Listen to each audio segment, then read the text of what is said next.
परमेश्वर ज्योति है और उसमें कोई अंधकार नहीं है। आप मानते हैं इस बात को? Yes. जब मूसा उस पहाड़ पे था, उसने जलती हुई जाड़ देखी? Yes. लेकिन जब वो इजरायलियों को सिनाई पर्वत पे लेके आता है तो इजराइल को क्या दिखता है? उनको अंधेरा दिखता है, उनको गर्जन दिखती है और वो कांपते रहते हैं। उसी मूसा को रोशनी दिखी थी, लेकिन अब इजराइल को क्या दिख रहा है? इजराइल डर से कांप रहा है क्योंकि उसको गर्जन दिख रही है, उसको अंधेरा दिख रहा है।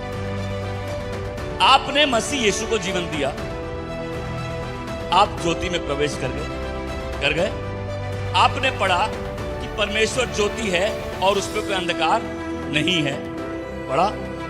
लेकिन क्या हो कि इजराइल जब उस पहाड़ में उन चीजों को देख रहा था, वो ऊपर डर के मारे गया नहीं। क्यों नहीं गया? क्योंकि उनको वो ज्योति नहीं दिख रही थी जो परमेश्वर है, उनको खाली अंधेरा दिख रहा था। मंदिर में अति पवित्र स्थान में कोई ट्यूबलाइट लगा के नहीं रखा हुआ है, क्योंकि परमेश्वर ज्योति है, उसमें कोई अंधेरा नहीं है, ठीक है?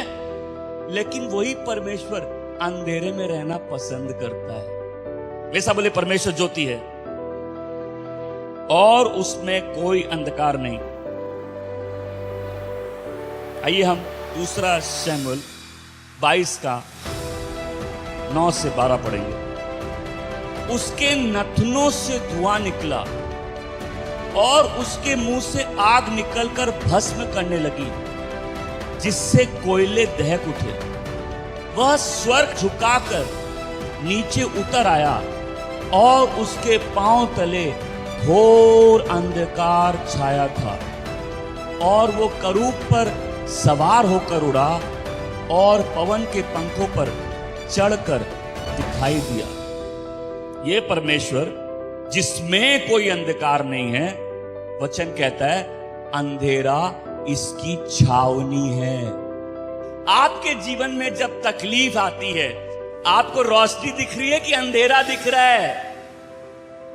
अंधेरा दिख रहा है। रोशनी में तो सब प्रकट है, लेकिन अंधेरे में सब गुप्त हो जाता है। परमेश्वर ज्योति है, उसमें कोई अंधकार नहीं है, लेकिन वचन कहता है कि परमेश्वर की छावनी क्या है? परमेश्वर की छावनी अंधकार है। परमेश्वर ज्योति है, उसमें कोई अंधकार नहीं है, लेकिन यह परमेश्वर अंधकार से ढका हुआ रहता है। आप एक तकलीफ को देख रहे हैं, आपको क्या दिख रहा है? अंधकार। आपको दिख रहा है अंधकार? आपको लग रहा है भूत लड़ रहा है हमसे। आपको लगता है कि हमारे विरुद्ध अशुद्ध आत्माएं छिड़ी हुई है। लेकिन क्या हो अगर उस अंधेरे के अंदर परमेश्वर ही हो तो? मैं ऐसे समझाता हूं। कुछ लोग हैं, इनको कोई प्रॉब्लम है, ये 10 चर्च चले गए, कोई अभिषेक इनके अंदर से वो प्रॉब्लम नहीं निकाल सका। आपने देखे ऐसे लोग? ये एक से एक अभिषेक के पास गए, लेकिन कोई अभिषेक वो प्रॉब्लम उनकी ठीक नहीं कर सका।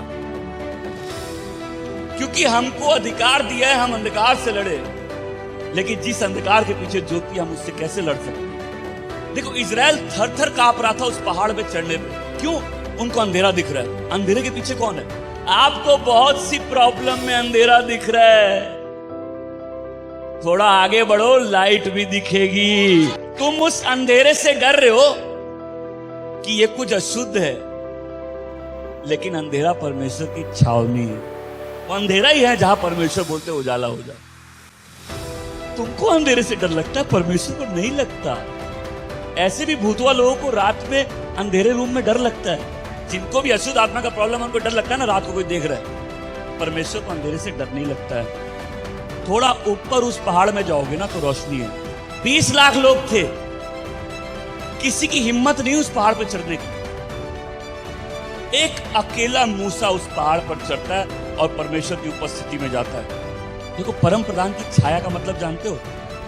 छाया में रोशनी होती है।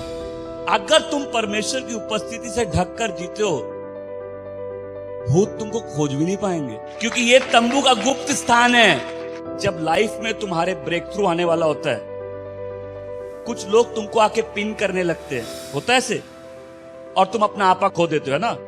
जब तुम भड़कते हो, उसने क्या किया है, उसने तुमको गुप्त स्थान से बाहर लाके खड़ा कर दिया। अब यहां तुमको वो पिटाई भी देगा और तुमको हराएगा भी। अगर तुम समझदार हो, तुम उस स्थान से बाहर नहीं निकलोगे, क्योंकि तुम्हारी अपनी कोई सुरक्षा नहीं है। सुरक्षा उस परम प्रधान की छाया की है। ये अंधकार की जगह है, ये छाया है, यहां कोई खोज नहीं सकता है। आपको लगता है अंधेरा है, थोड़ा आगे बढ़ो, रोशनी की ओर।